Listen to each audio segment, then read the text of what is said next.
All right, I got 7 o'clock. Why don't we get going? Okay, everybody stand by. I'm going to start the recording and the streaming. Let's take a minute.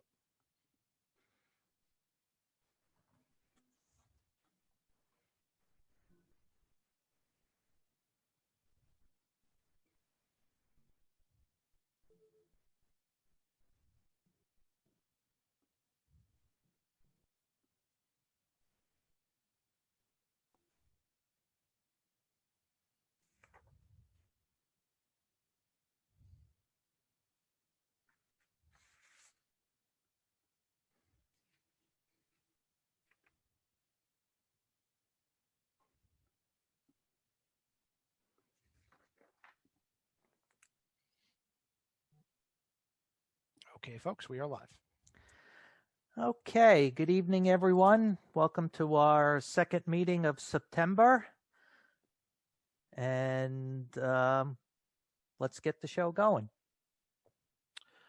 Okay, good evening and welcome to the regular meeting of the Council of the City of Long Beach held Tuesday, September 15th, 2020 at 7 p.m. We'll have a roll call. Councilmember Delury.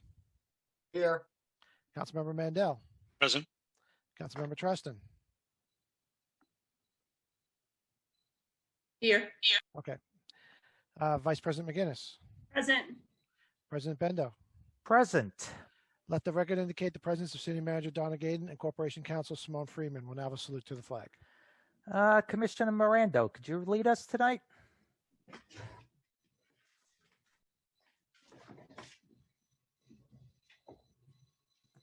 Just be sure to unmute yourself first, Commissioner. Can you hear me? Yes, sir. Okay.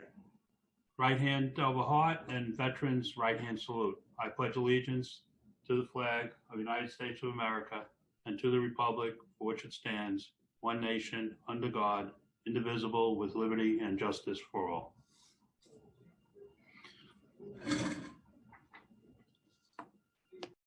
Okay, thank you very much.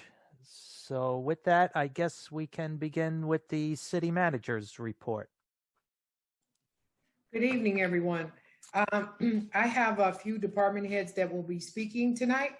The first one is Robin Lynch, and she will be talking about zoning, the zoning board. Robin?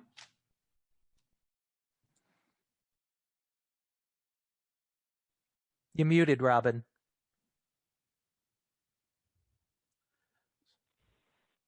Can you hear me now? Yes. Yes. Hi, good evening, everybody. My name is Robin Lynch. I am Secretary to the Zoning Board of Appeals. And Donna asked me to come on to speak a little bit about the upcoming Hebrew Academy meeting. Just so you know, there will be a special meeting of the Zoning Board of Appeals on Tuesday, September 29th at 6 p.m. And let me just start by saying that there will not be a vote on the application at the September 29th meeting. This meeting has been scheduled so that the zoning board may receive comments to the draft environmental impact statement and the subject application.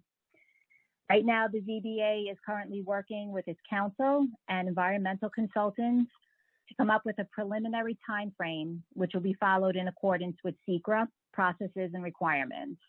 And again, if I could just say, there will not be a vote on the application at the September 29th meeting. We put up on the website the directions on how to access the September 29th meeting. If you go to longbeachny.gov/zoning, it has the registration link for the Zoom meeting. We're asking that all people that would like to speak at the meeting, participate in the meeting, please register by that link by 3 o'clock on September 29th. And additionally, the public can observe the meeting via the city's YouTube channel as well. The environmental impact statement, the draft environmental impact statement, may be viewed and downloaded on the city's website. So again, the zoning page, which is longbeachny.gov/zoning. And there's a specific link for case number 2773, which is the Hebrew Academy. Additionally, all comments can be continued to be sent to me, rlynch, RLYNCH, @longbeachny.gov, or in writing to the City of Long Beach Zoning Board of Appeals, 1 Westchester Street, Long Beach, New York, 11561. Attention, Rocco Morelli, Chairman. Any comments received so far have been posted to the city's link that's on the website that goes directly to our environmental and consultants website. So any correspondence received, any comments received are posted there. So again, the zoning board would just like to mention that there will not be a vote on September 29th. In terms of the preliminary timeframe that the zoning board is working on with the environmental consultant and council, public comment will stay open after the September 29th meeting until October 9th. At that time, the applicant will prepare, or begin to prepare, I should say, the final EIS. Typically, it takes about 2 months. Again, these are just estimates. And at the September 29th hearing, the zoning board will have a better sense of timing. After the applicant prepares the final environmental impact statement, the ZBA reviews it for adequacy and acceptance. That typically takes 4 weeks for review. The applicant would then revise the final environmental impact statements and address any comments. This could take another 4 weeks. If the zoning board members are ready to accept it for adequacy, that could take another 4 weeks. Again, none of these are definite. These are all estimated timeframes. But at this point, going with those estimates, there would be another 10-day public comment period in March of next year. So if any of the council have any questions about that, or Donna, if you have any questions, I know Simone is on as well in terms of legalese. So again, I just did want to reiterate there will not be a vote at the September 29th meeting, and it will be accessed via Zoom. Robin, just one quick question. So any public input could be done at the meeting on the 29th, as well as, I assume, any subsequent hearings that are held? Yeah. Okay. Yeah. Robin, this is Karen. It's my understanding that several of the appointments on the zoning board have expired. So we might have new members. How does that affect the schedule?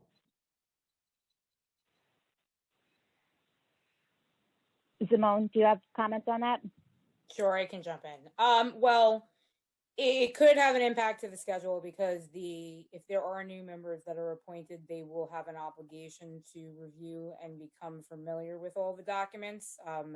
The draft environmental impact statement in total, I think, is close to 700 to 1,000 pages, including the most recent revisions to it. And in addition to that, they need to be familiar with the plans and also all of the variance requests that have been submitted in connection with it. So I think it would depend on how quickly the board could get up to speed on all of the information that's available and all of the comments and what stage of the project that we're at. I think that's a little bit unfair. I think if there's any new appointments, they deserve adequate time to review them. And I hope we can figure out a timeline if that becomes necessary. This is not a decision to be taken lightly, and I don't think any new board member should be rushed into a decision. I don't disagree. Thank you. Robin, this is Liz. I have a question. On the 29th, is that just residents will have the opportunity to talk about the environmental impact study or the plan as a whole? Both. Thank you. Karen, and to address your question, yes, if new members are appointed or as new members are appointed, the goal is to bring them up to speed and give them the adequate time to make a professional decision on how to move forward. We can't bring them on and then not give them the information they need, train them, and go through the proper steps to make sure that they make a sound decision. Perfect. Thank you. Robin, this is Mike Delory. Hi, Mike. The draft EIS put forward some information that at the time, as far as water consumption and sewer, did not have the IDA's approval of the, what we'll call the Engel Burnham project, which seems to now be moving forward. So will the applicant update their draft environmental impact statement to include the possible consumption of another project? And I don't know if that's something in the scope, but one seems to be the information that we do know today has not been incorporated into that draft EIS. When the public comment period closes on October 9th, the zoning board will be sending over to the applicant their comments, which comments about the water consumption can be included as well.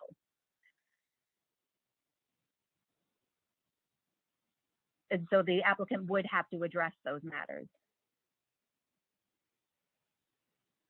So just so I understand it, that in all likelihood, a vote on this proposed development after all of the environmental impact reports are done and finished will probably not happen until the second quarter of next year, or possibly March at the earliest. Based on the preliminary time frame, and again, like I said, these are estimates, that would seem to be the earliest would be March of next year.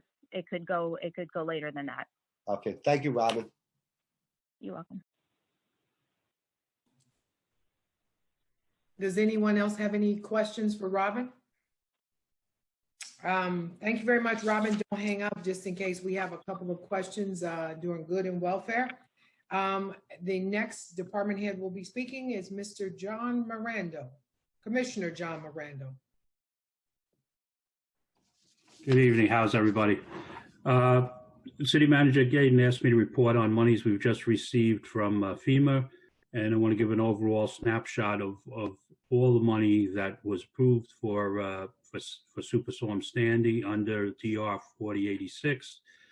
So less than 2 weeks ago, we received a progress payment for the permanent beach structures of $1,123,000, and also a progress payment for work done at 150 West Pine Street, which is the main public works garage for sanitation, beach maintenance, and street maintenance. We received $1,310,314. So between the two, we received a little over $2.4 million, and we will be receiving the state share soon, which will be another 10% of that total. Since Sandy and the work and the numerous projects that have been done, we had a total value of projects that were approved by FEMA of $129,276,320. From that, we needed to deduct the insurance payment to cover the portion not approved by FEMA, which was $10 million, leaving total funds to be received from FEMA of $119,276,320. To date, we've received on a 90% federal share, we've received $105,987,157 million, and the federal share outstanding is $1,361,531. The 10% state share we've received to date $5,897,000, and the state outstanding share is just a little over $6 million. Projects which have been closed and documents submitted for payment total $1,994,255. In other words, those are projects that have been complete, and all the paperwork has been submitted to FEMA. We're just waiting for final approval and submittal of that check. Projects which are in progress and progress payments requested. Some projects we are able to get progress payments as we go along, a total $750,601. So we expect shortly to be receiving another 2.6 from FEMA. Now, these were just for projects that were related to repairs that were required to get up and running from Sandy. We presently, under their 406 hazard mitigation project, have submitted for approval for 11 projects. This is under their 406 HMP area. We've requested $11,708,000 worth of projects, And to date, funds have been approved from FEMA for 6.1 million of those projects. We've only completed one of those projects, and 10 others are in various states of design.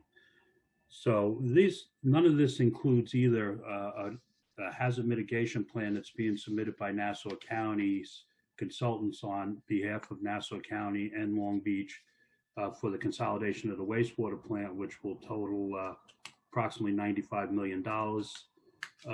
And we also does not include the nearly $30 million that's going to shortly be approved by FEMA for the critical infrastructure bulkhead. So as you can see, I have to take a minute to really thank my staff, Joe Fabrizio, Bill Martone.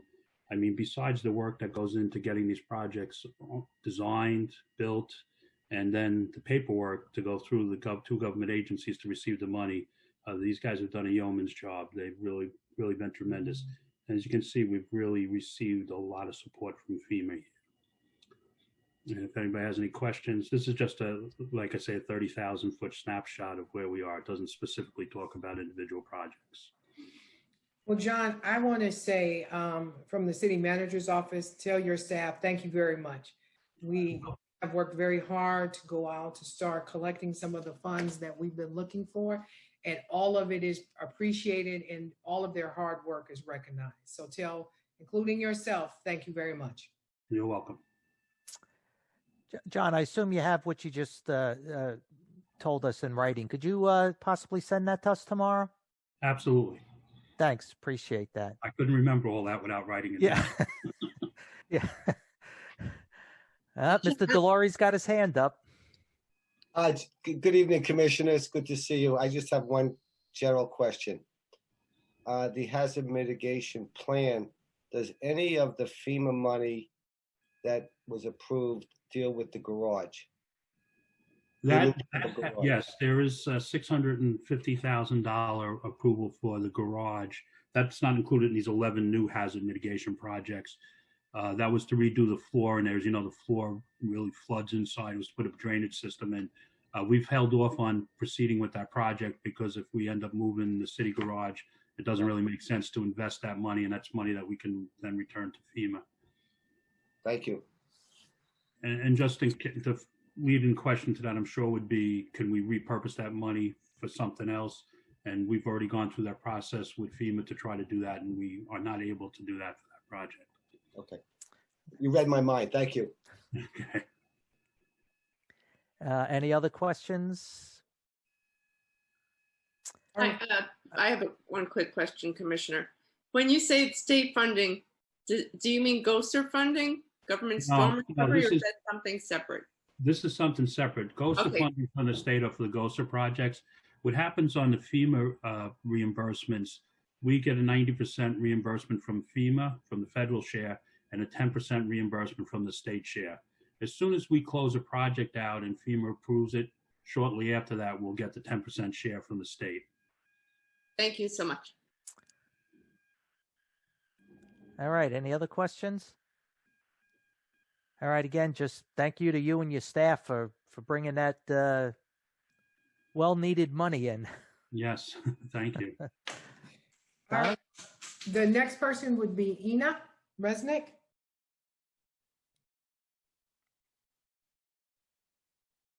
You have to unmute, Ida. Yes. Hello? Yep, we can hear you. Okay, good. Okay, good evening. I'm Ina Raznik, and I'm a city controller. So, the Office of the City Controller I was asked by Donna to prepare a quick summary and the status update of what we're doing. And I will start with saying that the Office of the City Controller duties are defined in the City Charter, Section 27. The operations of this office were severely impacted by the high rate of turnover and 2-year vacancy in this position. that I took 14 months ago. This lack of continuity in the office since 2012 contributed to the findings in both city annual reports, management letter that's many pages long, as well as the state controller's report. All those documents are posted on the city's website.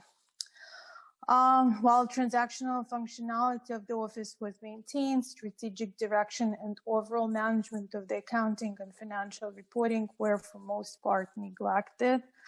And also, as per section 27 of the city charter, my office is tasked with providing city council with up-to-date reports on a condition of the city. In addition, one of the requirements of the FRB report, also on the city website, says that once the budget is adopted, the council as well as the city manager should monitor actual results in comparison to the budget. If actual results are not in accordance with the budget, it's important for the council to take prompt action to adjust the budget and monitor operations to stay within the adjusted budget. So it's imperative that I provide timely and accurate reports to the city manager and the city council that help them in management of the city. My goal is to make this most accurate and most timely. I strive to design and implement procedures in my office as well as the city as a whole that will allow for this timely and accurate recognition of all period-related revenue and expenses. Since February 2020, I provided City Council with financial scorecards. These are summary reports built by using City GL system. I believe that city taxpayers can find these documents online on city's website. I'm in the process. The most recent one was for June 2020, and I'm in the process of preparing July and August scorecards, which should become available in the next couple of days. This should also preparing this report and providing them on a city's website should improve the transparency and city's residents' reliance on the financial management and on the financial management of the city. During my tenure, I strive to establish strategic direction and improve financial planning, management of financial risk, record keeping, and financial reporting. I've worked with others at the city and our outside consultant, CMA, to develop various financial policies to provide a roadmap for various processes at the city. Such would be procurement, grant management, cash management, fund balance, as well as other policies. One of my favorite and major areas of focus is review of existing control procedures and evaluating the efficiency of existing controls. Where I deem existing controls not to be adequate, I try to implement procedures to mitigate existing previously unadjusted risks.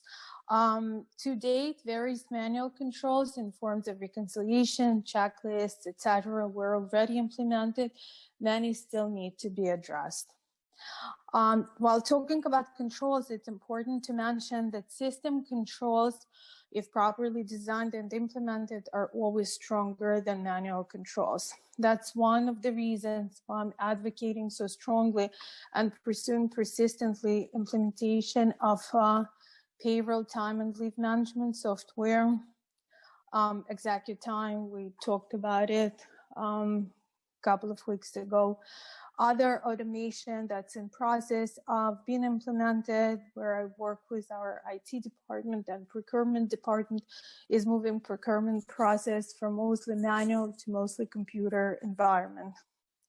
I also had worked with our software provider and with the help of the staff from my department.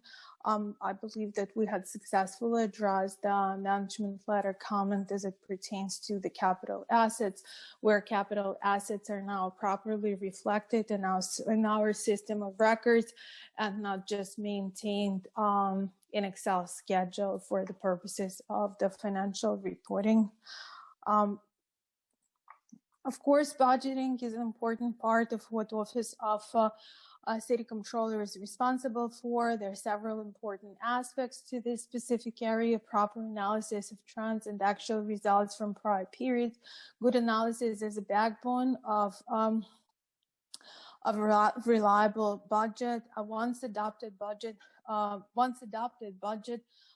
needs to be maintained, controlled, and to achieve that, we provide reports to the departmental managers and schedule meetings with them, and make sure that the city departments stay within their adopted budget, and that also to evaluate revenues and to see if revenue projections appear to be appropriate.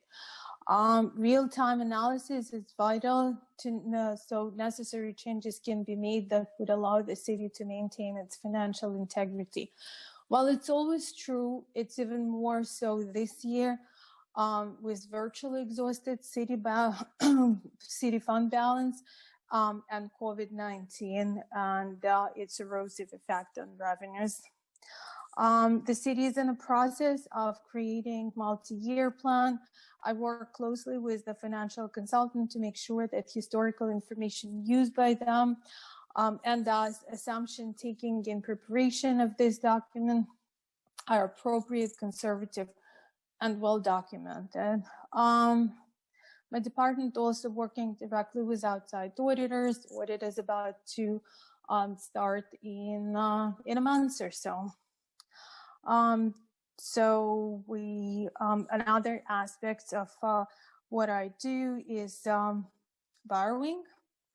So just a few weeks ago, city closed on over $40 million of general bonds, of which about over $2 million was for new debt, and the rest was just to refinance existing short-term financing that was obtained in prior years.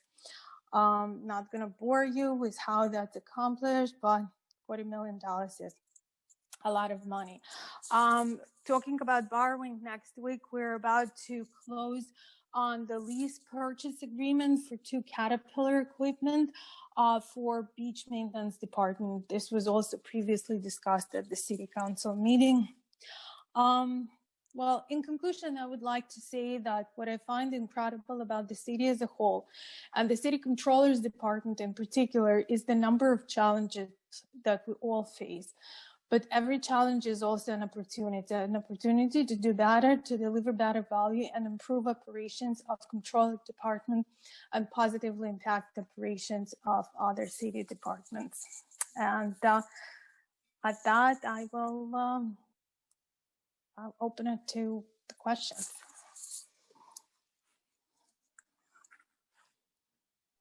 Hello? Yep, just seeing it. Anybody have any questions? This is Karen. Okay. Ina, I have no questions. I just, that was a very thorough explanation of the vital role that you and your team play to steer the city. And we're forever grateful for all of your hard work and especially your professionalism that you bring to the table. I will say that the value of your role is only as good as your city manager. And right now we have an apolitical city manager that understands and appreciates all of her deputies and the vital role that they play to make this city better. And that's where we work hand in hand with each function providing and being guided by a city manager that has the best interests of the residents first. So thank you both. Thanks. Karen.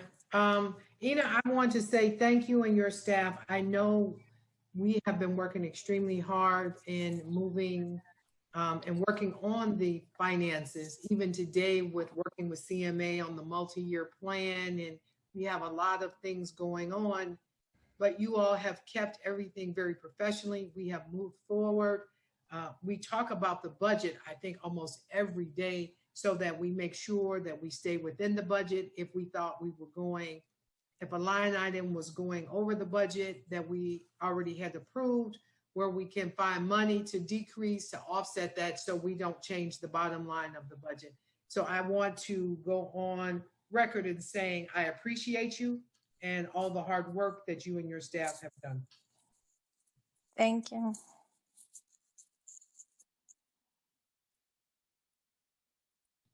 Are there any other questions? All right, our next speaker is Mr. Joe Brand.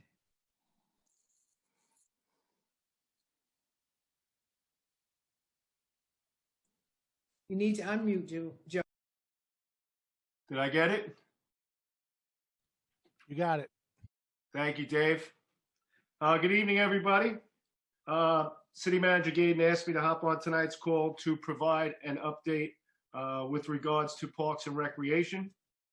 If you were still on last Thursday night's work session call, somewhere around the 2+ hour mark, I gave a brief update then. So if I'm sounding redundant tonight, I apologize, but I don't know how many people were still on at that point, so I'll run through it quick.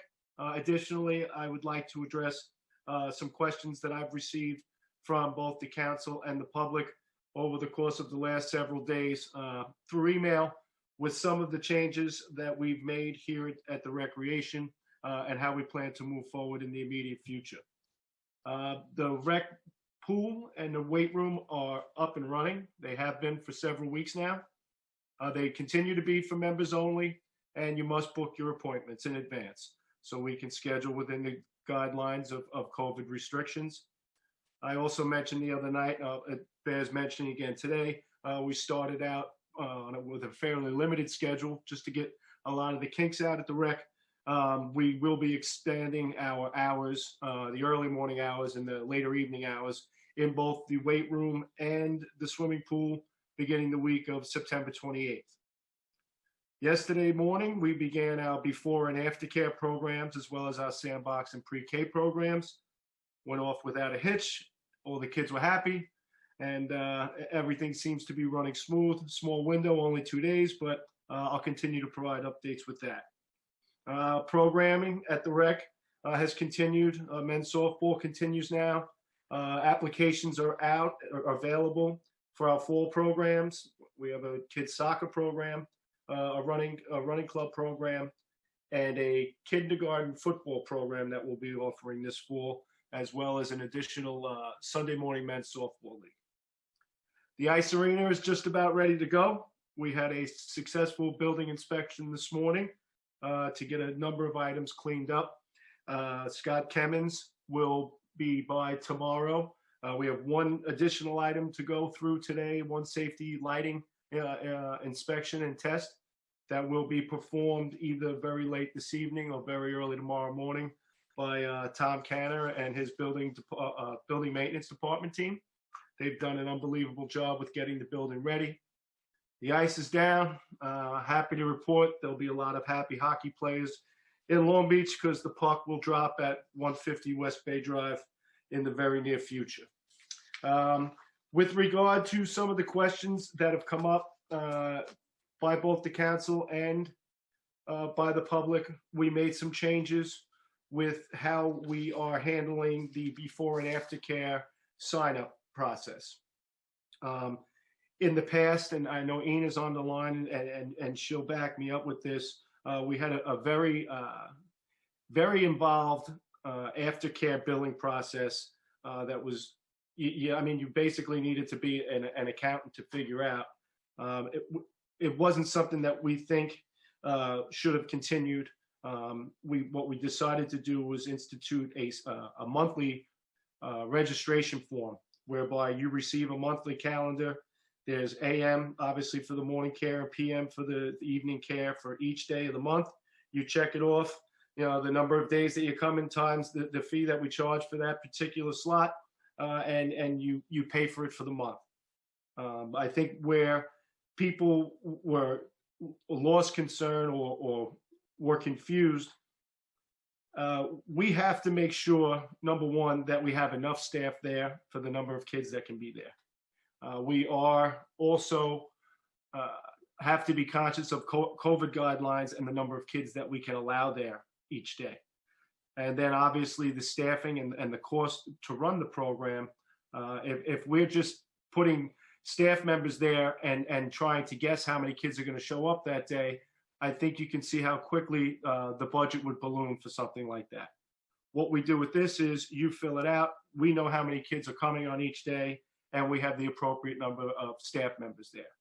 We are guided by OCFS with minimum staffing ratios. So we have to bear that in mind when we staff.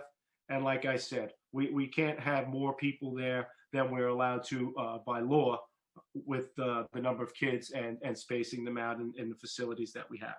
So a couple wrinkles. The one thing that I will add to that, which a number of people have inquired about, you pay your fee for the month ahead of time. We will also credit you for days that are missed. That was something that the school district was adamant about with all 4 groups that are doing the before and after care.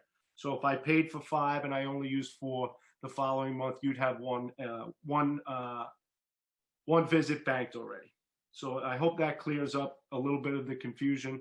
Other than that, everything else is pretty much the same with the before and after care programs, with the exception of there's no longer much movement from school to school. In other words, we run the West School program and the Lido School program.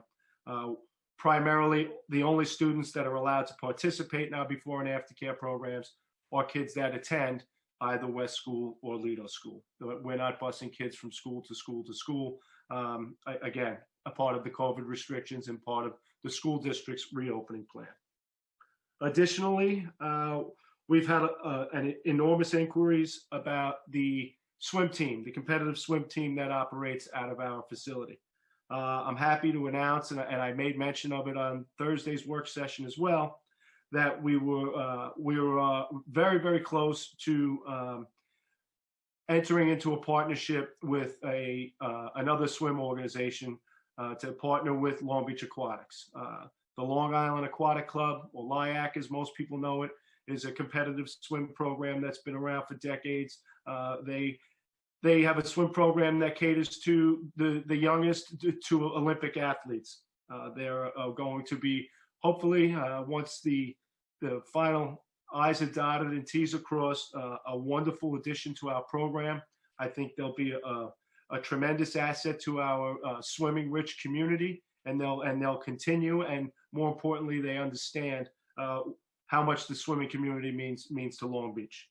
Additionally, we're also in the process of partnering with Student Swim to help give our swim lesson program a shot in the arm. Again, 2 very reputable programs, 2 very reputable organizations, both of whom are very cognizant of the Long Beach product here and the Long Beach community, and really looking forward to working with us. So once those plans are finalized, which should be very soon, I'll make all of that information public to everybody. That's all I got. You got questions? Fire away. I have a quick question. Joe, this is Scott Mandel. Thank you for the summary. Can you just, and I apologize if you said already, can you just advise where parents can access the before and after care forms and how they can make payment?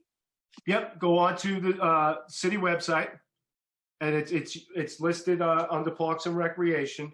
Download the form, and what people can do is, like I believe in one of the emails, Scott, that you saw, one of the woman's a complaint that was made was, now I have to go to the rec every month. You can send it in with your child to school as well. It doesn't have, you don't have to come and do it in person. Okay, thank you, Joe. You're welcome.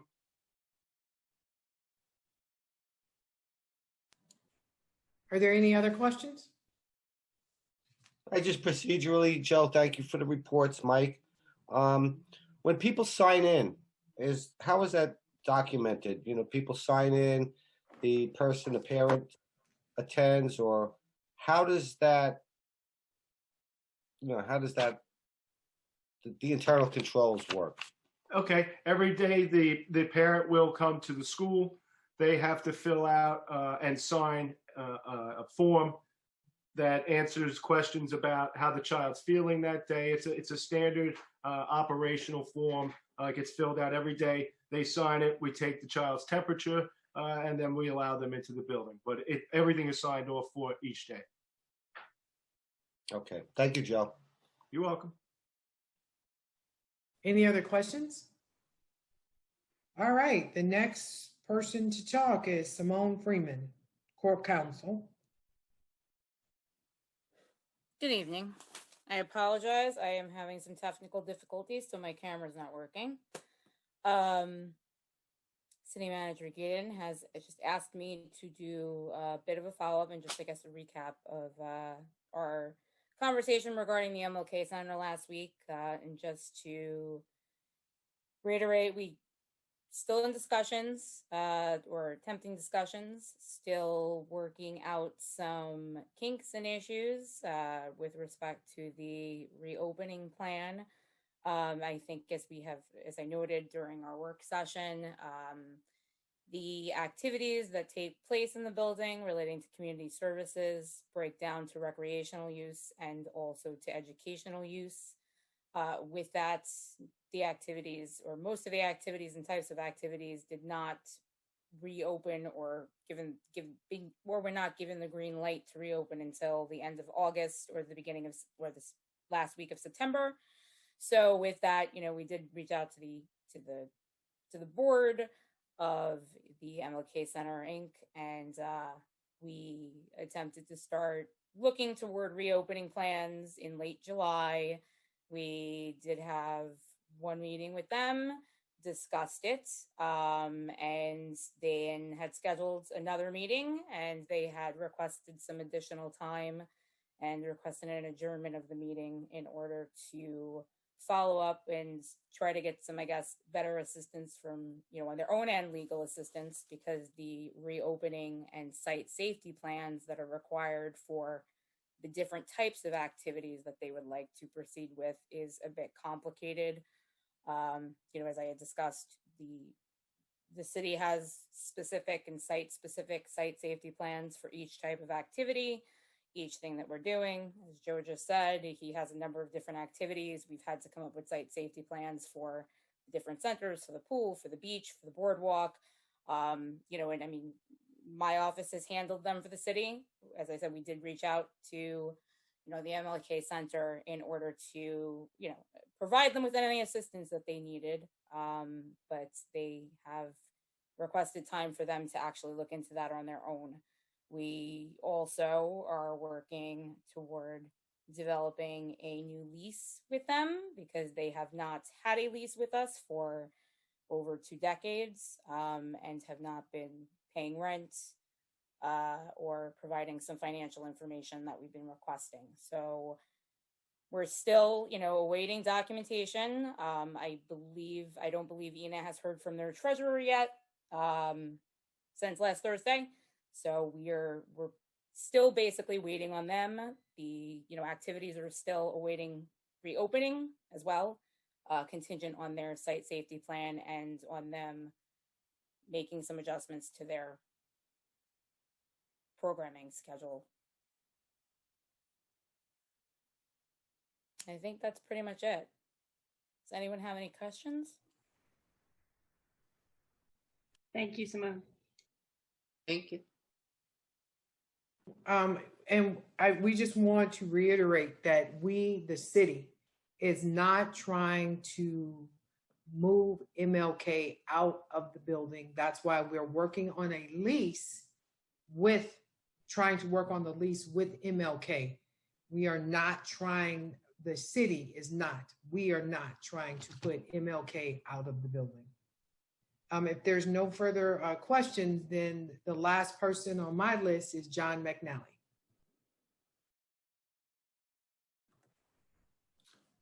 Thank you. I will be relatively easy breezy compared to all of the preceding department heads.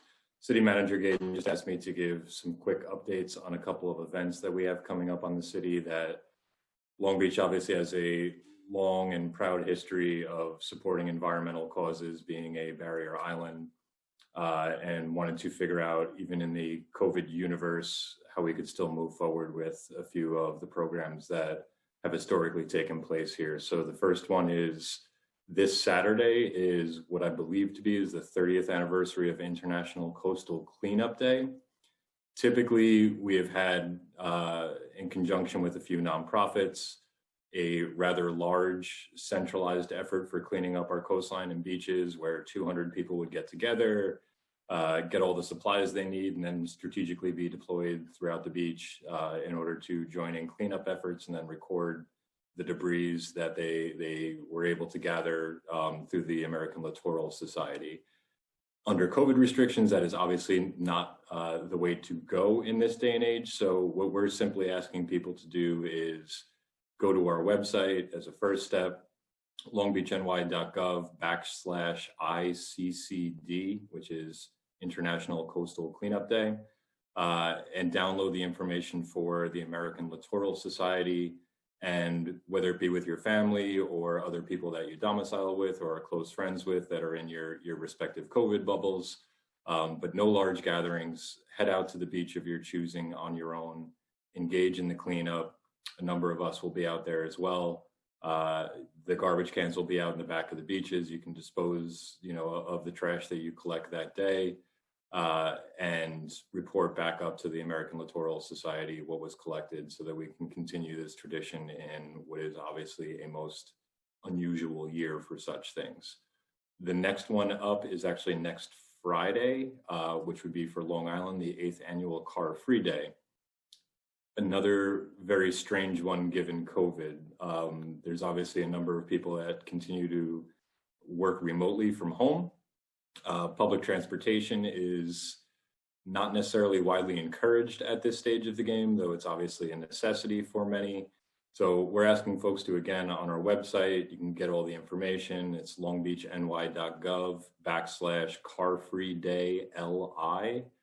That can take you to a pledge. And I believe the city collectively, including all of our residents, received a bronze award last year from the Car Free Day larger national organization for the number of people that took the pledge to participate. So we would ask people to take the pledge and avoid any trips that you might take that day, get on your bike, take a walk, go visit a local store as opposed to driving to a chain store, whatever it is that you can do in, once again, these truly unique and hopefully one-off times to, eliminate a car for your life for the day. And even beyond that as well. But please take the pledge, keep these initiatives going, because we are obviously a community that is very reliant upon living in a clean and environmentally friendly manner. So that was really it from my standpoint. Are there any questions? No, thank you. Well, as you can see, the team and I, we've all been working very hard. You just got a couple of people out of the whole management team of some of the things that we've been doing in the city. So that concludes my report. All right. Thanks, Donna. A lot of information there. So why don't we move on to the agenda, Dave? Okay, our first item is a public hearing for resolution granting waiver of off-street parking requirements for premise 28 West Park Avenue, street floor for an early learning education center. And we have Tim, who's the proprietor of the shop. He's on the panel right now. Great. Hi there, I hope I'm saying it right, Mr. Conhai? It's Kanai, but it's okay. Kanai. Okay, Kanai. Sorry about that. So could you just tell us a little bit about the business? So basically, I'm running an early learning center for ages 1 through 5, and I'm breaking it down to 3 sessions at 2.5-hour increments. The first class will be 8 to 10:30, 11 to 1:30, and 2 to 4:30, and 15 children max as far as the CDC allows us to have. And the half-hour breaks is to allow us to clean and sanitize the place. Okay, and this is preschool children? 1 through 5. So 1 through mixed 5. ages. Okay. So mixed ages, and we're also catering to children with needs as well. I also have a sensory room, and some of my staff are therapists as well. Okay. And just for the information for the people that might be listening in, this is the old ocean ride cycling space above Tutti Frutti frozen yogurt place. So Yes. that's an interesting place to have all those kids. Going to have them probably trying to run downstairs all the time.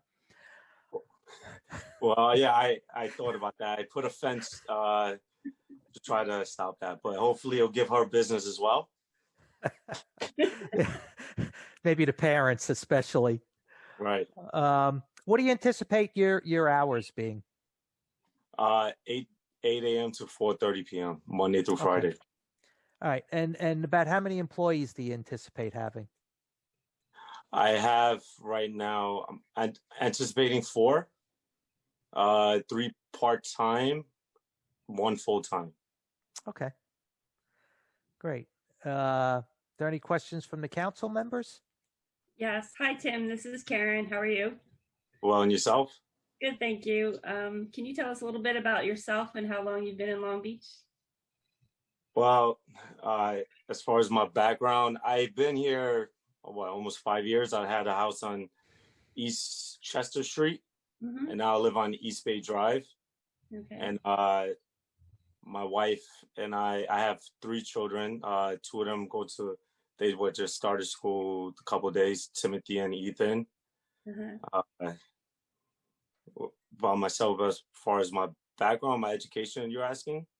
No, that's enough. You have children, you're a resident, you're one of us, and you're going with this adventure. So I give you a lot of credit. Oh, thank you. I think it's needed, especially in this situation. Most of my clients were concerned about the COVID and COVID and sanitizing. So some of them are afraid of sending children back. But I'm doing it in small increments, and I have more than enough space to provide proper education for these children and socialization as well. That's right. Thank you very much, and best of luck. Thank you. Mr. Kanai, this is Liz. I just wanted to say that the moms are all abuzz about your sensory integration classes. And I saw you when you were standing for the pledge that you saluted. So I just want to say thank you for your service as well. Thank you.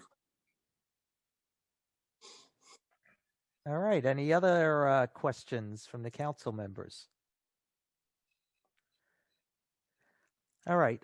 Dave, why don't we go ahead and maybe move on to the vote for this so we don't have to have him stay on the call for the other discussions. I was just checking to see if there's any questions from the public, but I have Oh, yeah, sorry. I have no raised hands at this time, so yes, we can move on to that. Okay. Okay, so this is for voting for item number 2, which is a resolution granting waiver of off-street parking requirements for premise 28 West Park Avenue, street floor for an early learning education center. Who introduced and move the adoption of this item? I will. Second? I will. Voting, Councilmember Delory, Yes. Councilmember Mandel, Yes. Councilmember Treston, Yes. Vice President McGinnis, Yes. President Bendo. Good luck and yes. Okay. Thank Okay. you. Good luck. Look forward to seeing you open. Thanks, Tim. Thank you. Have a great night. You too. Okay, next is on to the regular calendar. The first item is approval of minutes from prior meeting of August 18th, 2020. Do I have a motion to approve? I will, but I have 2 modifications, minor. Okay. You want them now, or do you want to do the first and second and then this discussion? Well, no, I kind of need them first. Okay. Well, usually we do the discussion first, second, and but on what would be page 9, I know it's not page numbered. On resolution 8, it was a skincare and home goods retail store. Right now it says skincare and home gods. Okay. And the same on page 11. That needs to be updated. Yeah, also. that's a quick typo. That's easy enough to fix.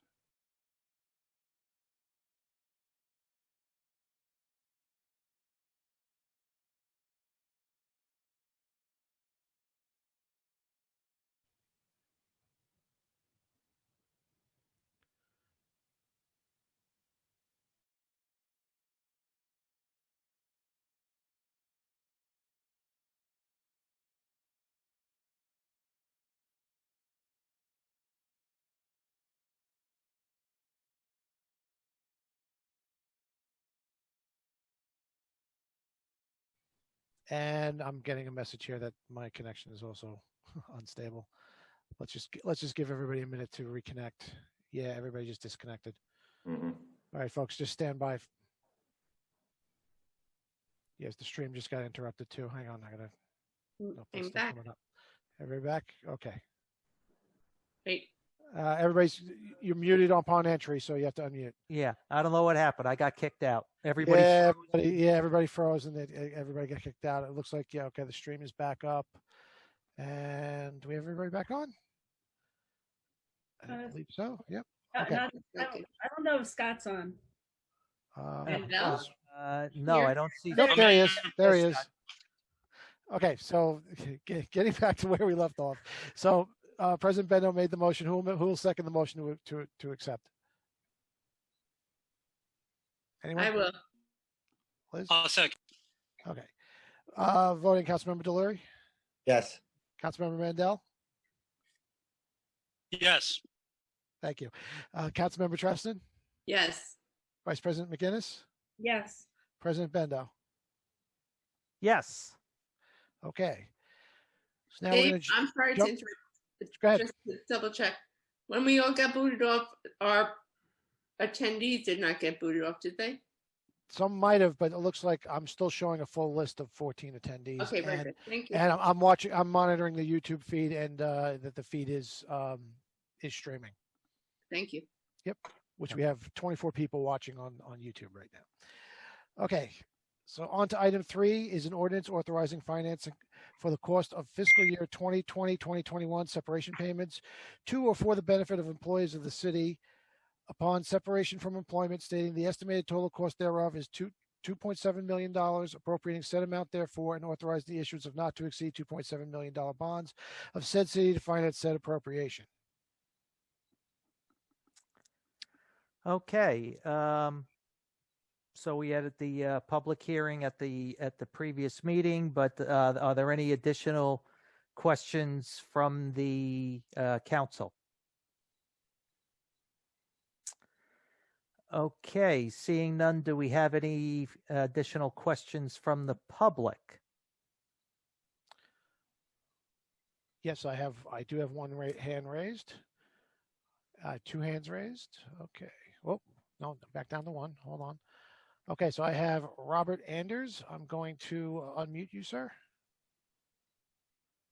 Whoops. You jumped up on the list there. Hang on a second. Ina, you can answer this question, please. Okay. Robert Anders, you're. I will try.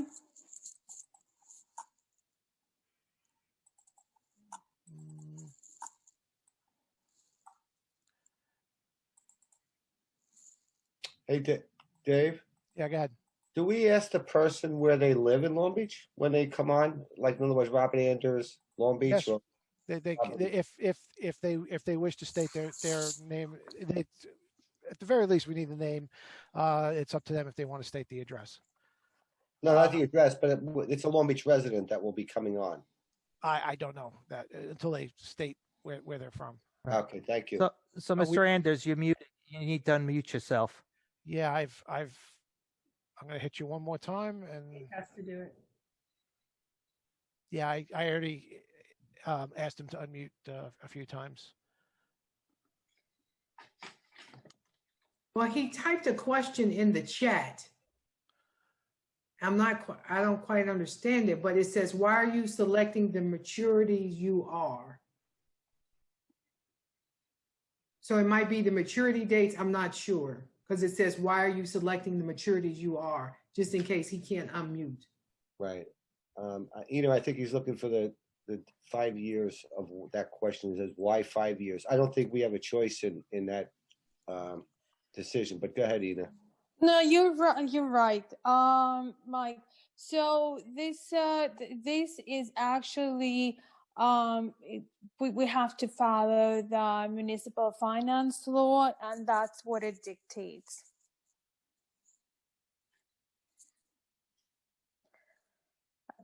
Thank you, Ina. Yeah, sure. Okay. I have no additional hands. Okay, then hearing none, let's move on. Okay, our last item is item 4, resolution authorizing publication of a notice. Oh, of wait, public- Whoa, sorry, Dave, before you move on, so we have to close the hearing. Okay. So now we can move on. Okay. So item 4 is a resolution authorizing publication of a notice of public hearing of an application to waive off-street parking requirements for premise 6 West Park Avenue for a health products retail store. This item is for publication only. The hearing will be held October 6th at 7 p.m. Now we'll go on to the voting for the last 2 items that we didn't vote on yet. So item 3 is an ordinance authorizing financing for the cost of fiscal year 2020-2021 separation payments to or for the benefit of employees of the city upon separation from employment, stating the estimated total cost thereof is $2.7 million, appropriating said amount therefore, and authorizing the issuance of not to exceed $2.7 million bonds of said city to finance said appropriation. Who will introduce and move the adoption of this item? I'll make a motion to adopt that. Second, I will. voting, Councilmember Delory, Yes. Councilmember Mandel, Yes. Councilmember Treston, Yes. Vice President McGinnis, Yes. President Bendo. Yes. And finally, item 4 is a resolution authorizing publication of a notice of public hearing of an application to waive off-street parking requirements for premise 6 West Park Avenue street floor for a health products retail store. Who introduced and move the adoption of this item? I will. I will. I'm sorry, who got that? Liz, Okay. Second? I will. Okay. Voting, Councilmember Delory. Yes. Thank you. Councilmember Mandel, Yes. Councilmember Treston, Yes. Vice President McGinnis, Yes. President Bendo. Yes. Who will make a motion to close the meeting? I will. Second? I will. Oh, Scott will. John, we both will. We both Okay. vote to close. I'll flip a coin. Okay. Councilmember Delory. Yes. Thank you. Councilmember Mandel, Yes. Councilmember Treston. Yes. Thank you. Vice President McGinnis Yes. and President Bendo. Yes. Okay. Okay, so on to good and welfare. So, Before we move on, I'm sorry, Mr. Anders is still on the panel part.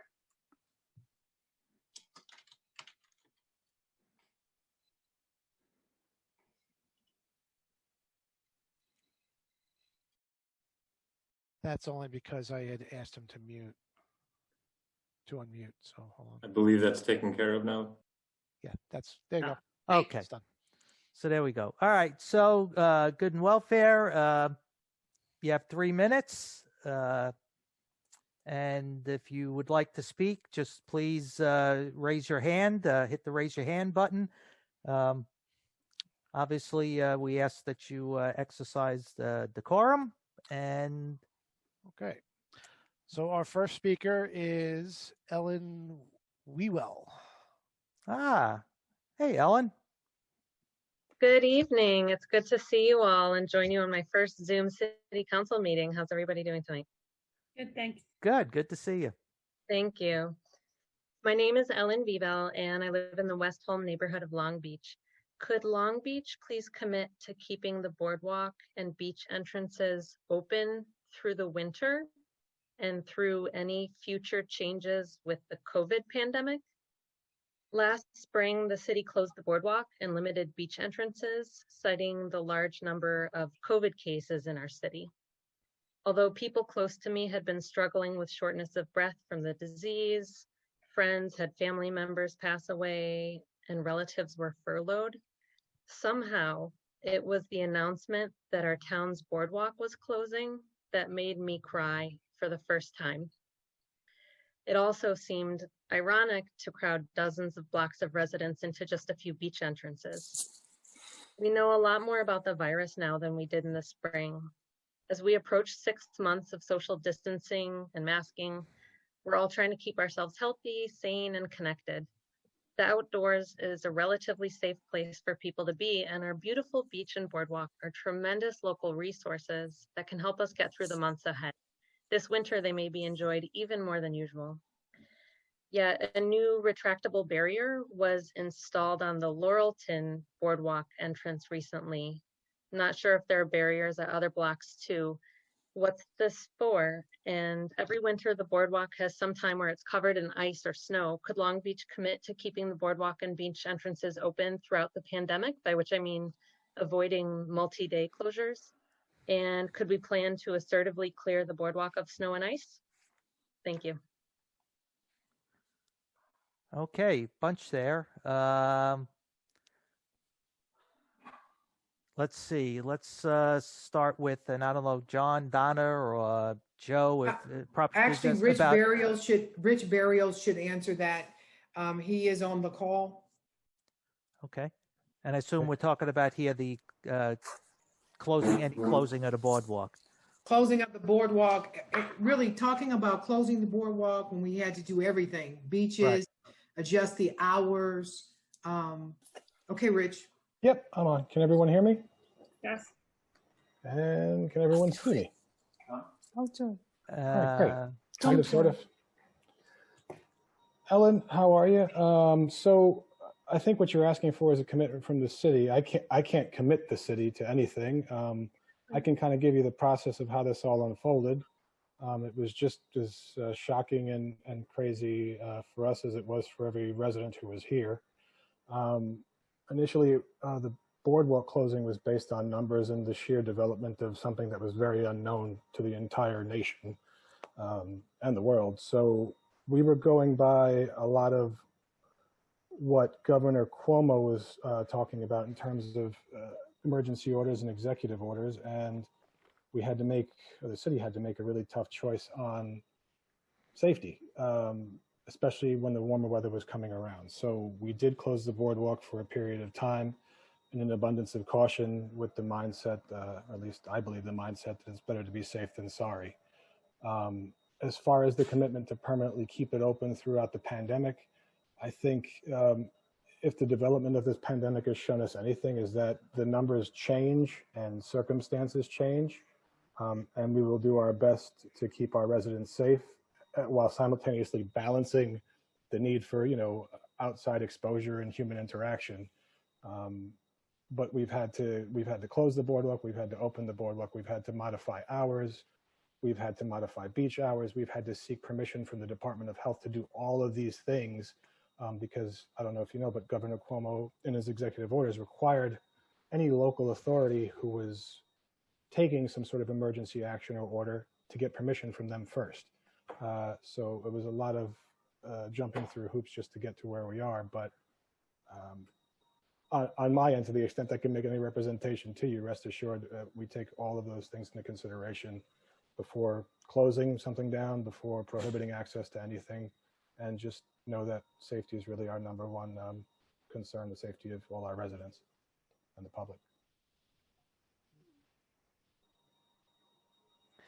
All right, and I guess there was then she was asking about the those prototype gates they had put up on a couple of the entrances. I don't know who wants to. I know Tommy's not on, so I don't know. John, do you want to address that one, or? Sure, and this was, I won't go too deep in it, as it was, I think, thoroughly discussed at our working meeting last Thursday, but it was essentially towards the end of June when we were having a confluence of rather undesirable situations unfold in the city, where we had weekend high school parties taking place where there was groups of 800 to 1,200 youths utilizing our beach and boardwalk as a place to celebrate graduation or any number of things. Two such events were successfully took place, unfortunately for all involved, and our police deterred at least one other one, if not two. At the same time, we were also seeing a rather large influx of individuals coming to enjoy the beach after hours, which is typical any given summer, but it was even more so this particular summer, with so few options for anyone to gather anywhere. Not being able to go to baseball games, not being able to, go to amusement parks or anything that people would typically go to. So a decision was made after the second party that took place on the beach, where there was 1,200 individuals, not social distancing, not behaving as anyone would wish they would behave. And simultaneously, really it was that next day, our lifeguards had to pull 17 people out of the water over the course of just an hour, hour and a half. So the team met the following day after our city manager received a phone call from Governor Cuomo on Sunday evening saying, what's going on there, get this under control. And the decision was made that we needed to limit hours for the beach and the boardwalk. And the two are obviously, inextricably linked. If you're gonna close off the beach at 8 o'clock, that process was gonna take approximately an hour, at which point in time you'd then close off the boardwalk. If you left the boardwalk open even later, then you were gonna get recidivism, where folks were gonna start drifting back out on the beach. So we felt that we've needed to keep those two tight. At the time, we obviously didn't have supplies, as nobody had previously contemplated having to close the boardwalk and the beach earlier than we typically do. We were just using snow fencing. And we said to the council and we said to the public meetings, this is what we're doing to immediately make this operational, but that we were gonna be ordering, those extendable accordion fences as a possible long-term solution, not knowing how long we were gonna have to do this. So those came in. Our beach/central maintenance department has been, providing prototypes. There was one very large wall that went up about a month ago that immediately came down. The young man who works for our beach maintenance crew did a stupendous job giving us something where we requested, put up something that will keep people out, and that he did. But it was obviously not the right look or feel for what we wanted on the boardwalk. So we thanked him profusely and asked him to then take it down. Then we had the accordion gates come in, and he gave us a couple of prototypes of that. There was a wider one that went up on, I believe it was Washington again. That was, again, still not quite the feel that we were looking for. And then so we put down a slimmed down version at Laurelton, which the council obviously had an opportunity, and members of the public have now had an opportunity to take a look at. There was some suggestions made for, if this was moving forward, what it would, some adjustments that could be made to it to make it more aesthetically pleasing, more efficient, more tamper-proof. So that's being explored right now. And we're, this is still an ongoing course of discussion of whether the hours will get relaxed or not, and whether the gates, ultimately, if they come up with a solution that works. But it's a situation that there is nothing predictable about this time. There is nothing precedented about this time. So we're being vigilant. We're only, one weekend out from what was one of our peak beach days, and we don't really know what an off season is going to look like at this stage of the game. So we're continuing to work with the city manager's office, is continuing to work with and have discussions with our police department, our fire department, the lifeguards, our beach maintenance, and obviously beach park staff, to continually evaluate and make adjustments as we see fit. So for right now, it's status quo, or at least the new status quo, and we'll see where we are in another week or two. Okay, and then I guess Tommy Canner's not on, but about clearing the snow and ice off the boardwalk. I don't know, John, if you want to address that, but I don't believe we can run plows up there because it might destroy the wood, but I don't know what the mechanism they use is. Commissioner Miranda might be better suited to answer that than I. Hello? You can hear me? Yep. Yeah, we have some quads that we use with plows on the boardwalk. But one thing everybody should realize, depending on the severity of the snowstorm, our first priority is to clear all the streets so that emergency vehicles, fire trucks, police cars, ambulances all have access to all the streets and occupants. So the boardwalk, unfortunately, during a snowstorm has to be our last concern. However, we do, as soon as we can get to it, and we've opened up all the streets, we do send the quads up there with the snow plows and do clear it. All right. I hope we got Thank you, everybody, so much for your responses. I really appreciate it. Have a great night. Okay, thanks, Ellen. Take care. Thank you, Ellen. All right, Dave, who's next on our list? Next on our list is Roy Lester. Let's. All right, Mr. Lester. I just asked you to unmute. Go ahead. Oh, Roy, I was hoping we would be able to see you. I wish. I mean, this was actually my last question, but since going on Ellen's question, about the boardwalk. My question was when it was going to reopen at night. And I guess what's bothering me is I'm looking at our neighbors. Jones Beach kept their boardwalk open the entire time, never shut it, not once. Rockaway, same thing. And I know we had problems, and I know nobody wants 1,000 kids or 1,200 kids on their beach partying. But, you know, that could happen anywhere. But with enforcement, it doesn't happen. And, you know, what we're doing basically by keeping the boardwalk shut for the people who live in the town, and we're saying, well, people abuse it, so we're going to take it away from everybody. That's like second grade stuff. We should be able to, at this point, be able to enforce our rules. I understand the beach. The beach can get a little dangerous at night. And Jones Beach just doesn't let people on past a certain point, but they let the boardwalk stay open. And I just don't understand why we can't do that, why we can't enforce our rules and let the people enjoy the boardwalk. But that was just one thing. I have a couple of questions. We just voted on separation pay, 2.7 million. What's the projection for the cost of separation for next year, the upcoming year? Now, I know that we don't know who's going to retire. There's a lot of unknowns, but everybody who runs a business projects. What is our projection for next year?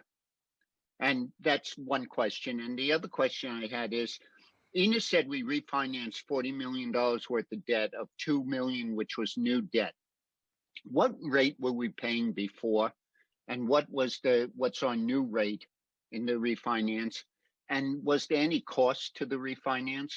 You know, when you refinance a house, you're always paying points and stuff like that. I don't think in municipalities we pay much, but I'm just curious what the end effect of the refinancing was. That's it. Okay. And I didn't use up my 3 minutes. Not yet, at least. Nope, a few seconds left. Okay. All right, I guess that's you, Ina. Okay, I will try.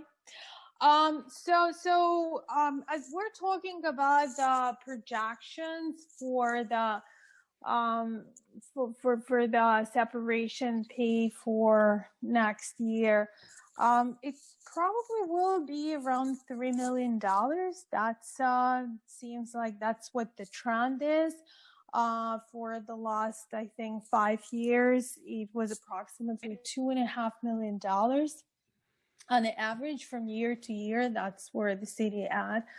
Obviously, this could be affected one way or the other by many different factors, how the markets do, how the city contracts will do. So I'm just going to say that's on an average. We paid $2.5 million. We budgeted $2.7 million, and that would project that we should be in the neighborhood of about $3 million for the foreseeable future. As far as, I'm sure, I want to add to that we know there is a known piece to that, and then there is an unknown piece to that, right? So the known piece is what we have calculated the separation pay to be for the those people that had already separated and for whom we either started or about to start their separation payouts. And then a large portion of that is also what we just estimate based on the historical data. As far as the refinancing, I just want to make sure that we're on the same page. When I was talking about the refinancing, it was not like a defeasance of the debt where we issued a new debt to retire old debt. That was long-term. I think I mentioned that it was previously financed through the short-term financing, and if I did not, I'm sorry, I'm going to say it now. So when City first finances its capital projects, we always do it via issuance of the short-term notes. Why it's done that way is because what we need for each particular project is an estimate, right? So we might think that that something would cost $1 million, and then will come lower than that. So we're not going to finance the whole, let's say, something that will have a useful life of 30 years. So we're not going to issue a bond of $1 million until we really at the point where we will know how much we've spent or about to spend on this project, and that's when we refinance it long term. And yes, there is a cost of issuance. Obviously, it's costly to issue bonds. Just to put it in perspective for you, it's a necessary evil. We paid maybe $35,000 or $34,000, I think 35, to Moody's, our rating agency, and that's built into the cost of issuance and into the operations of the city. And I hope I answered your question comprehensively. Yes, Ina, you did. But the one question I have, you're projecting, and I know it's just a projection, $3 million for next year, which I assume we'll have to bond for too.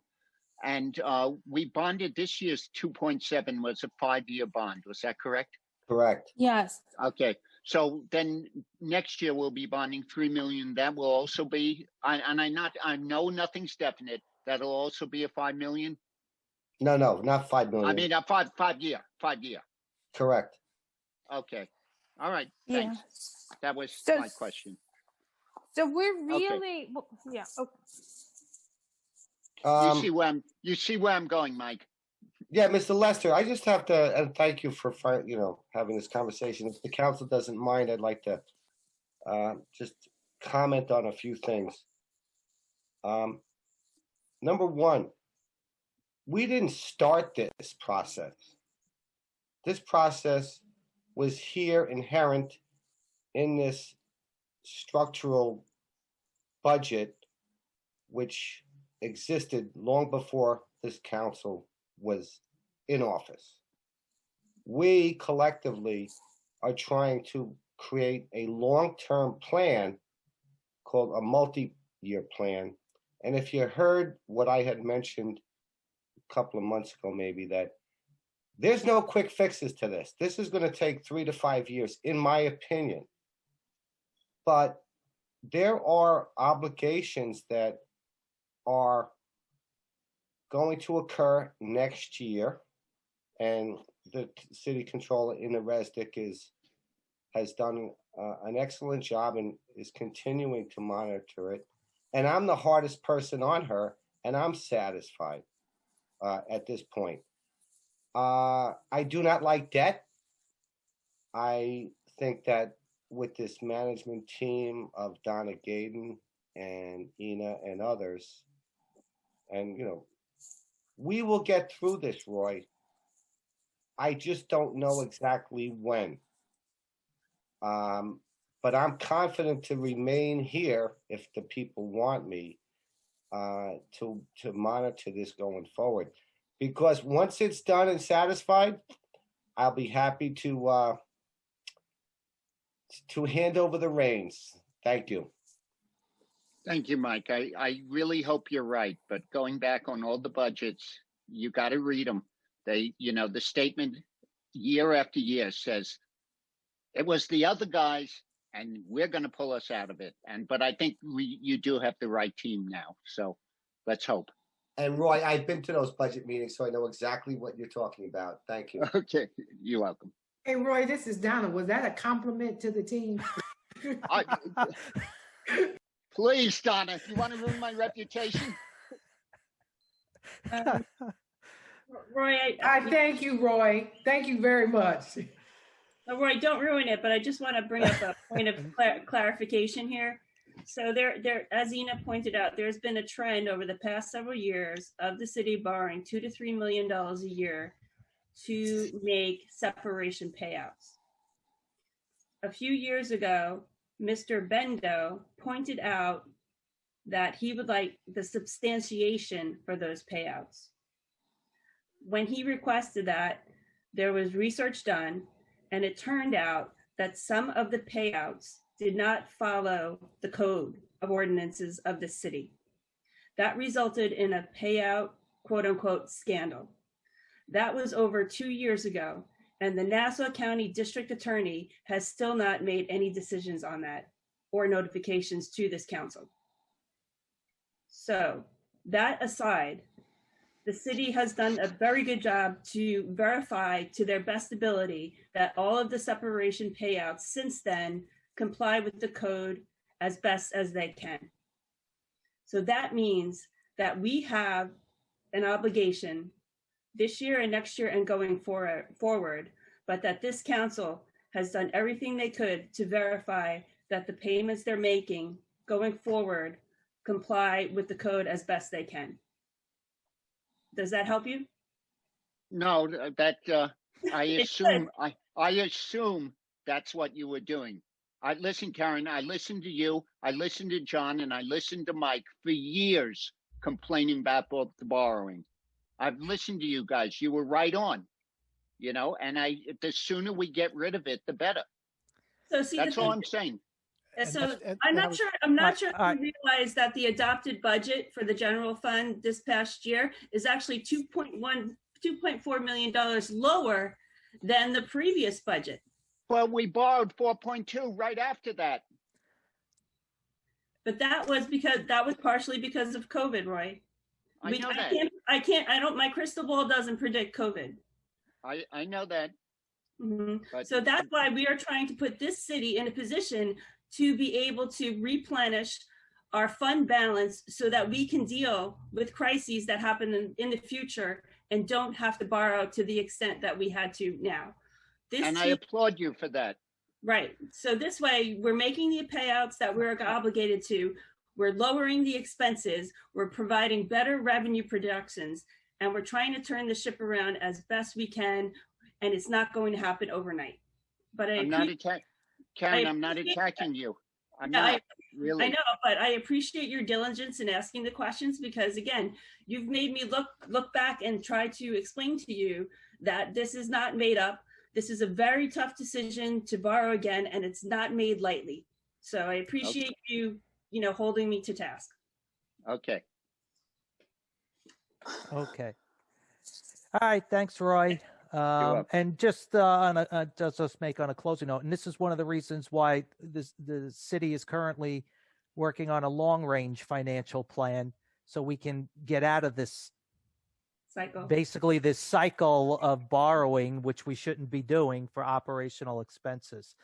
But it's a process, so but the process is at least taking place now. So, all right, who is next on our list? Next is Dina Fiore. Hello, Dina.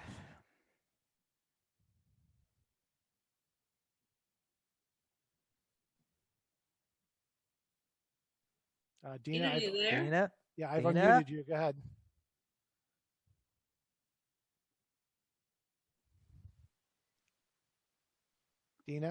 Dina. She gets shy on us all of a sudden? She's showing unmuted, but... yeah, hope she didn't fall asleep.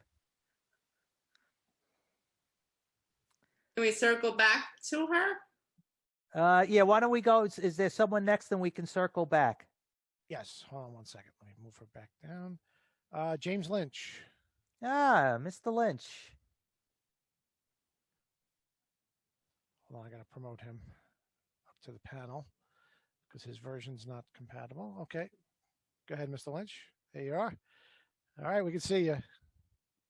Just unmute yourself there, James. Hey, we even get to see him too. Yes. Good evening to the council. Good evening to the council. Good evening to the council. Oh, hold on. Wait, hang on, Jamie. We got to fix your connection's bad. Hold on. Your connection Yeah, if you're watching it on another device, you got to mute that Better. device.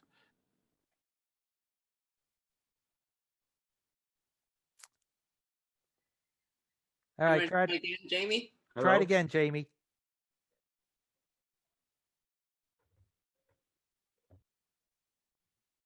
Hello?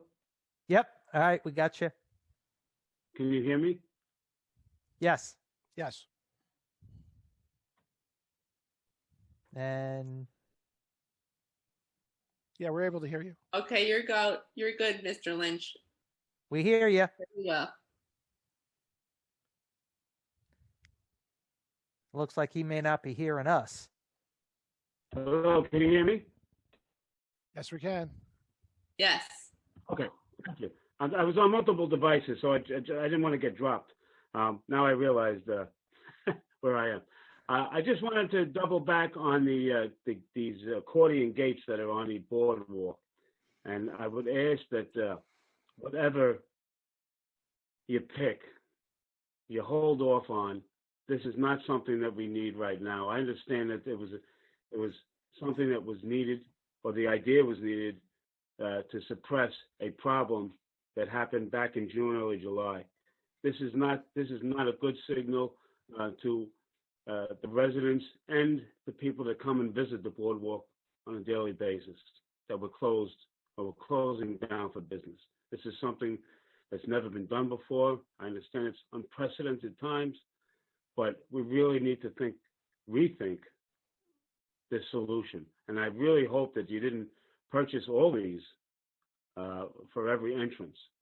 I tried to get some background through the council and city management, but I was suggested that I come to a council meeting to discuss this. And I really think that what we're looking at is a bad optics. There are other ways that you can go forward to deploy some type of fencing when needed, if the need arises, and that would basically be closer to the central part of town. We don't need to see these on Grand, Washington, New York. They're just very bad optics, and it gives people an unsafe feeling that we can't control the boardwalk. As much as you want to try to control what's going on, it just gives people an unsafe feeling, and it's not good for our Long Beach as a whole when it gets on the news. So I think the threat that was out there, and it happens virtually every year, and maybe not at the size that it was this year, but it happens, and it happens almost every year.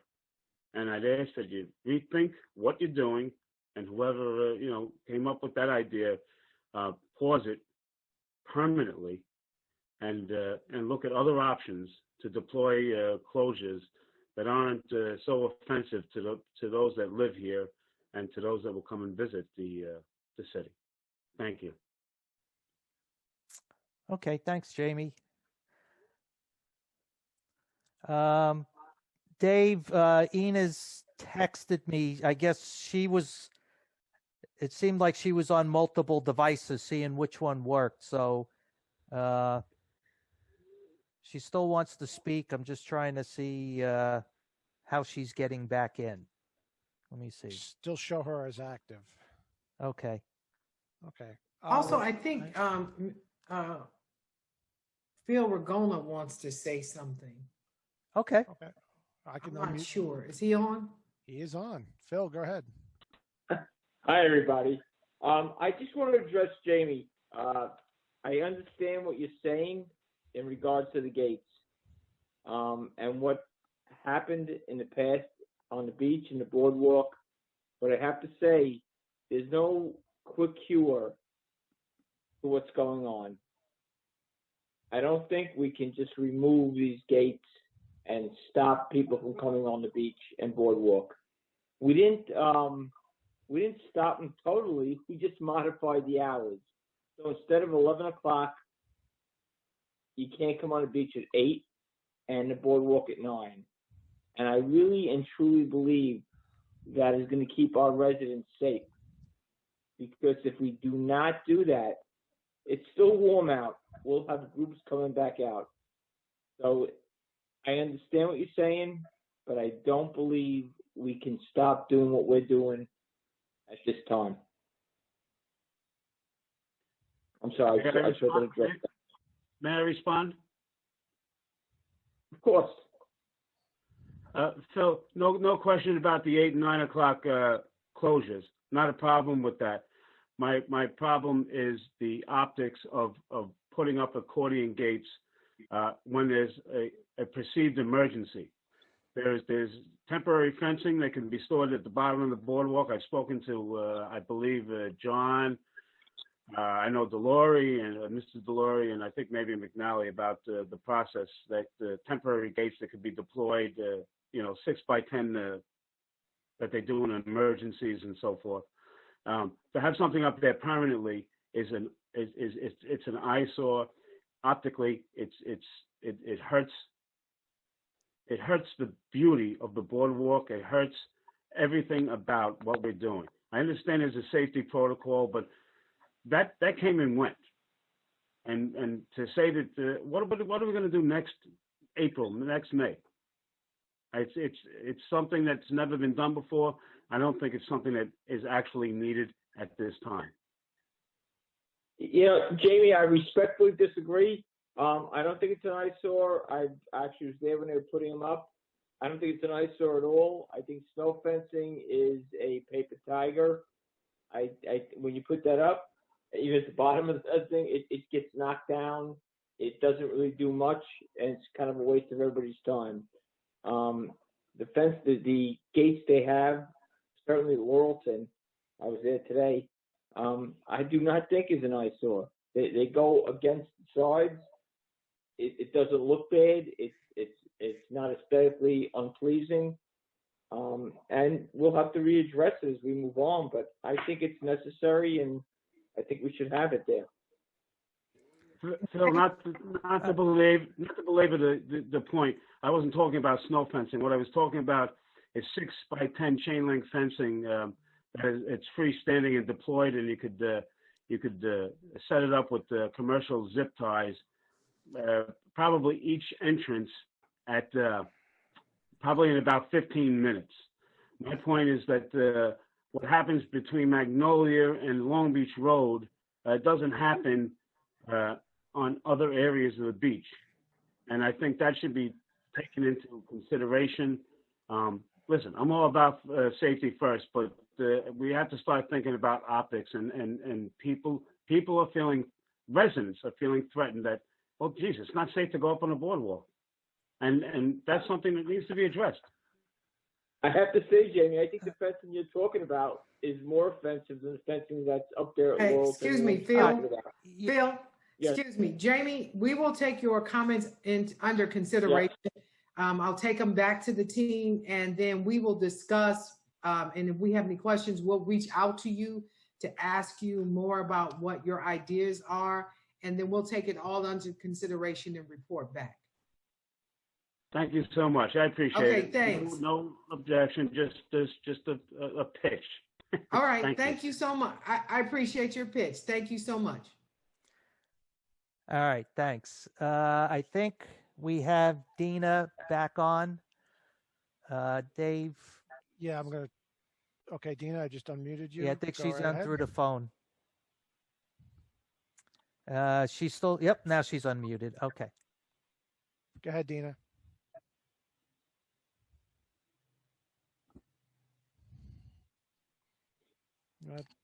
Dina? Dina, we still can't hear you.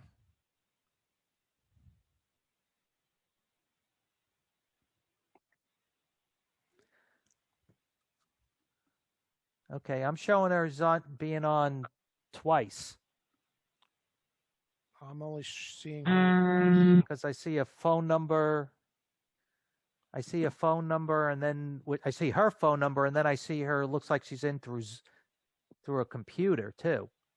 Hold on one second. Let me unmute.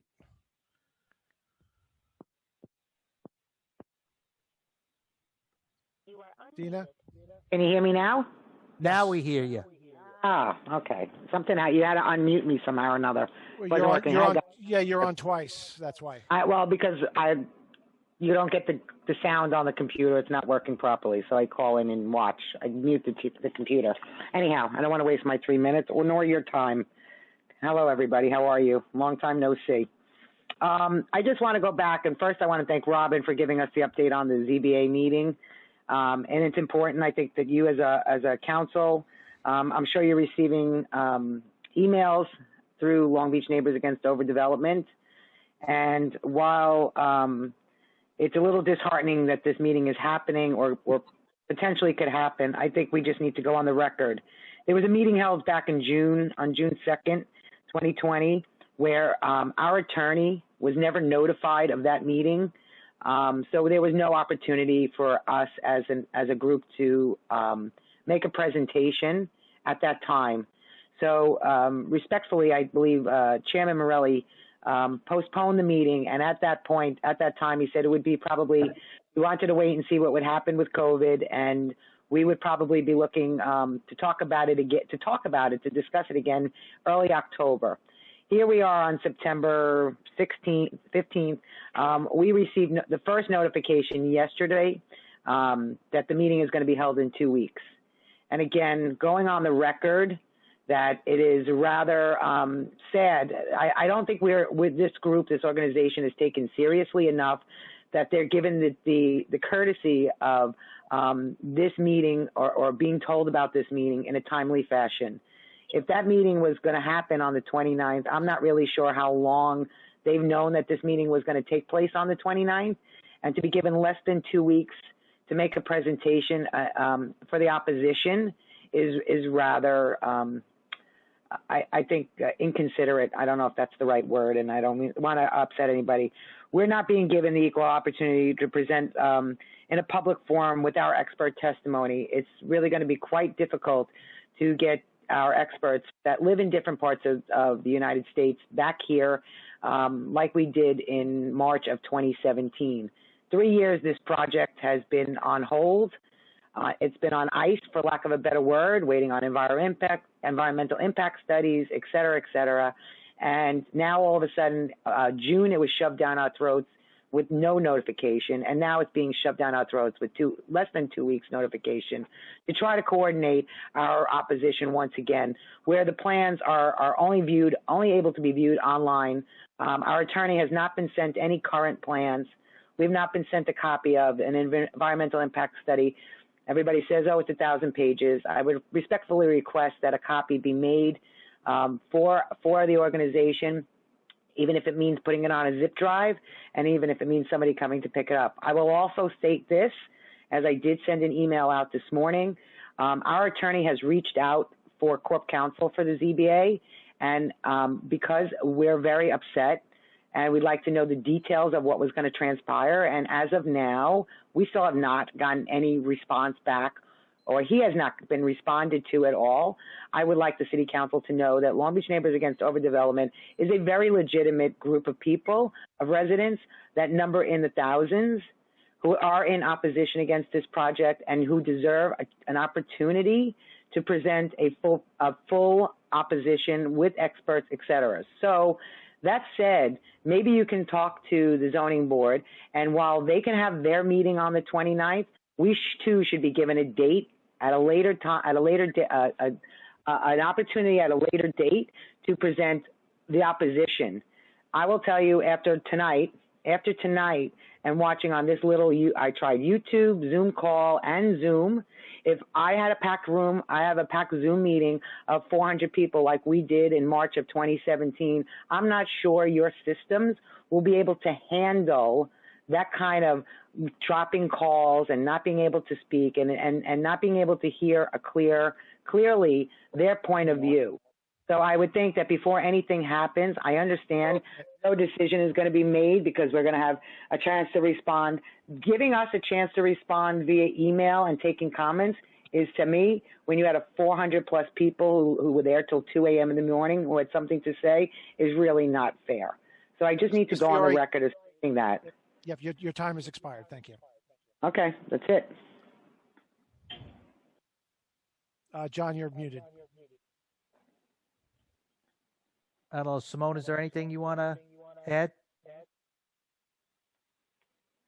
Hi. Actually, I think Robin has some more information than I do. Dina, if you could, I'm sorry, who is representing you? Is it Charlie? Because he Yes, it is. did not reach out to my office this time around. He has in the past, and we have definitely worked with him. When we had the June 4th hearing, he had requested some additional time, some additional leeway. We coordinated with him. We did provide him with everything he had asked for. This time around, he has not actually reached out to me directly. We're always happy to coordinate with him. I think Robin also is on, and I don't know if anyone's requested a copy of the DEAS from your office.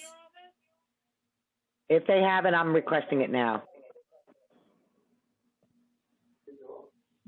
Are you still on? Robin is on the phone. I'm on. Dave, I'm on you. Can you hear me? Yes. Okay.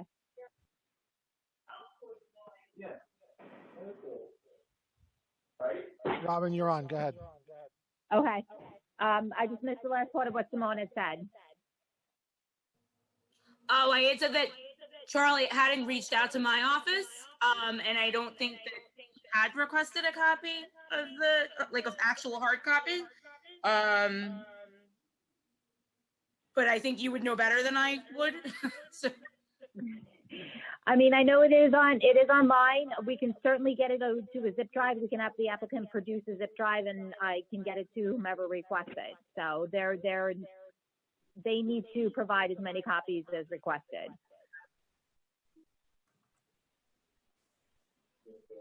Okay, so it sounds like there needs to probably be some communication between whether it's Robin or Simone and Charlie to exchange whatever information needs to be exchanged, and maybe to potentially discuss Dina's idea of a separate meeting for them to present their case.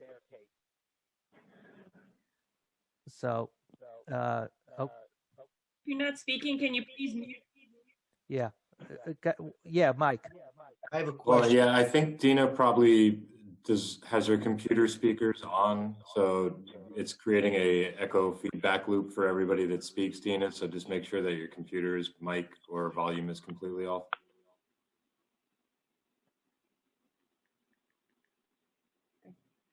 John, I have one question for Dina, and I don't know if she can hear me or if she can answer this. I thought I heard her say that she didn't get the plans or was unable to get the plans. I don't know what plans specifically she's mentioning. Are these building plans? Are these draft environmental impact statement plans? I don't know, but if she is requesting or needs access to a plan or plans that are available on the website or somewhere, I'm hopeful that try to make that happen if it's possible. All right. So whatever, like I said, there needs to be a conversation between their attorney and either Robin or Simone, so they could get a list of what they need and they get the necessary information. All right. So I guess, do we have any more hands raised, Dave? No, we do not. Okay. So I guess that means so ends another night. And thank you everyone for joining us. And we will see you at the next meeting. Liz, you want to say anything about the census? This will be my final city council request that you tell 5 people that you know to fill out the census. It takes 10 minutes for 10 years of funding. That's your assignment for this evening, Long Beach. Have a good night. And we actually had a census worker come to our door. We had done the census, but they were coming around door to door. And the census worker said that Long Beach was pretty low compared to other communities on response rate. Come on, Long Beach, we can do much better. It affects how much federal aid we get and state aid. What's the website? It's called revenue. And revenue, Well, yeah. Revenue. That road, you need to still have census. Do your part. It sounds like my mother. And we had a gentleman make a comment online about the boardwalk and the gates issue, so we should just try to make sure to get back to him offline. Okay. All right. Thanks everyone for joining us, and we will see you next time. Thank you. Have a good night. Have a good night.